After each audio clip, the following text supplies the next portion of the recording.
Alrighty, good day to all you legendary, glorious resonators. My name's FOXSOL. Welcome back to the channel. Welcome back to some more Wuthering Waves, and welcome to another conversation of topic. In today's topic, I do want to take the time to ask you a question before we even get started. With everything that's happened with Wuthering Waves 1.4, as long as you haven't been living under a rock, my question posed to you is this. Were the leaks of Wuthering Waves 1.4 really that bad? You can pose this question to other gacha games. You could pose this question to a lot of other games in general. If leaks are bad for games. So, take that with a grain of salt right there. Take that, put that in your thinking cap, and think really hard to yourself. Because everyone I've ever talked to about this question so far has had different opinions. And I don't think, all these opinions that's coming out is right or wrong. I think that, justifiably, we all have our thoughts around it.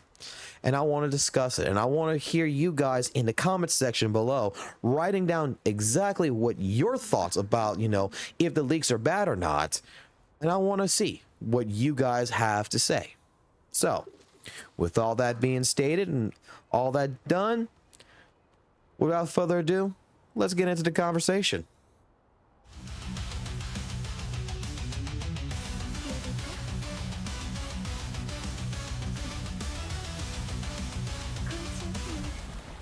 Alrighty, so like I stated, the posed question to every single one of you, to myself included, has been, are the leaks really bad for Wuthering Waves, for Kuro and all, for you, for the players, all in general? I personally don't think for this time with 1.4 that the leaks detrimentally are bad. I think if anything, the Wuthering leaks actually were a very good thing. And I could probably hear some people already, disagreeing with me on this, and that's fine. Like I said, we all have our own opinion. But hear me out.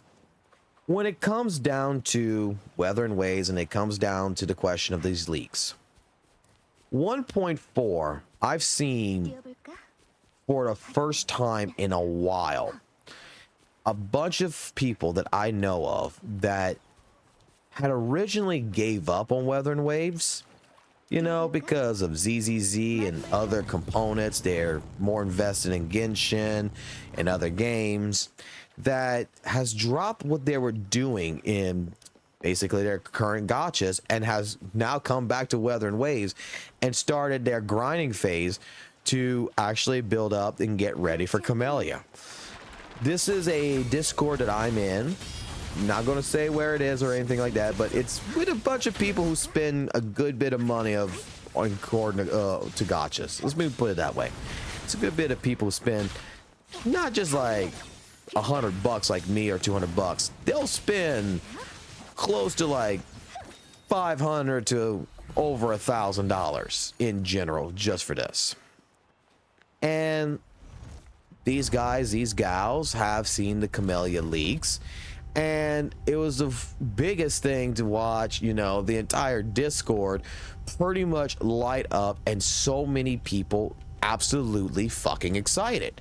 Like, these are people that was not going to be spending in Wuthering Waves that is now just said, hey, Kuro, thank you. Now here's my credit card and get ready because I'm summon 6ing Camellia and I am going to go ahead and get an R5 weapon while we're at it. These are people that were just so intrigued from her design, from her animations with Camellia, the gameplay, the kit, everything in general, that they are ready to toss in their credit cards and max it out. Now, you'll say probably, well, that's just, whales, and they'll do that anyway. And you're right. But in general, I've known some free-to-play people that they were on the fence about, the GN rerun banner or wait for Camellia. And look, having that thought process in the back of your mind, not knowing exactly whether or not this is a good decision or a bad decision, or whether it's worth your value, this actually helped out a lot of people, I believe, you know, come to the conclusion whether or not, you know, for this rerun banner, hey, is it worth GN or not? And they have made their decisions. Some of them decided they're going to stick with GN. Some of them have decided they're going to go ahead and go straight for Camellia. And some of them have decided they might not actually be free to play no more, in a sense, that they may actually end up spending some money because of Camellia. And it's kind of funny. Camellia's leaks actually, I think, if anything, did not hurt Kuro in any which way, shape, form. If anything, it has brought a whole new hype that I believe that Kuro should be actually taking the time right now to capitalize off of. Basically, take Camellia, make her a mascot right now, and really push the girl all over your social media and keep this hype train going, because, oh my, is she not very popular right now, especially the people I did not think who's going to think that she was popular, that they have changed their complete attitude, their complete tone, and say that this is now their new waifu. Now, with this question does come multiple questions, and one person that I will go ahead and give him full credit on this, GLYTCH, who came to my streams one of the time and basically posed me 3 to 4 different questions, or, you know, actually opinions of the reason why, you know, the leaks were bad. Which I understand, and I do agree that, you know, in some ways that he is 100% right, in some ways he's right about it, but I do think that if we look at it from a different perspective, that we could see that these leaks were not actually horrible. First idea behind all this is that, you know, one of the things he posed was, yeah, this does hurt Kuro because it hurts him financially, because this will stop people from spending on the Shorekeeper banner. This will stop people from spending on the GN banner. And you know what? He might be right. I will give him that. I will say that, you know what? 60%, you're right. But I'm going to take 40% of this, and I'm going to say, you know what? There might be more to it than that, honestly. Because let's put it this way. Shorekeeper and the leaks. The leaks came out well after Shorekeeper's release. These are leaks that basically came out this week, and Shorekeeper just came out on September 29th. So we're far into October. We're midweek into October, mid-month into October. And I don't think, honestly, that this hurt them financially, because when it comes down to gacha characters and whales and people who's going to spend money and stuff like this, you're going to make the bulk of your money on a character within the first 3 days. Give it a week more. Okay, so we'll just say on average, on a week, that is when you should be expecting that you've made all your money for that entire month for that brand new character. Now, we can argue that Camellia did probably hurt the GN rerun banner on sales, but I don't think it was that bad. I think a lot of people who, you know, didn't get GN in the beginning, that was looking forward to, you know, and, you know, free to play people who might have been looking forward to this, in all honesty, you know, they were already still on the fence for GN. It was mostly Yoo-Hoo, the 4-star that they're caring about, and then Kuro's even, you know, with this, Daisy even put in a way of getting her 100% guaranteed. So you don't even have to go gambling. You can use your corals if you have already built them up, and you can get the unit completely for free without ever having to, well, not free, but you can get the unit without having to gamble for it. You don't have to worry about wasting your 20 or 30 pulls. You know, you can actually just go ahead and save that and use whatever core you save and spend that 20 or 30 pulls on Camellia, which, you know, that's pretty good in my book. Now, like I said, I don't think that financially this has hurt Kuro any. I think if anything, this actually has helped him out tremendously, the leaks. This has actually made it to where, like I said, I know some people. Now, the next one is that, well, this will hurt, you know, Kuro Games advertisement, because they had things planned for advertisement for Camellia and stuff like this, and now their plans for advertisement now is gone. I'm gonna say it like this, take it however you want, but Kuro Games advertisement kind of sucks. Okay, I don't remember really seeing an ad on a global scale. I've seen like 1 or 2 ads for WutheringWaves, and they were really, really bad. And those were the ones on YouTubers like AI voice, everything else behind it, and it just in general, it was just absolutely garbage. To which I know some people who's got recordings of this that's like, yeah, no, I'm never playing WutheringWaves because of this. And yeah, the advertisements stink. So I mean, I don't think the advertisement hurt, you know, they're hurt on advertisement. I think they're perfectly fine, you know, not advertising.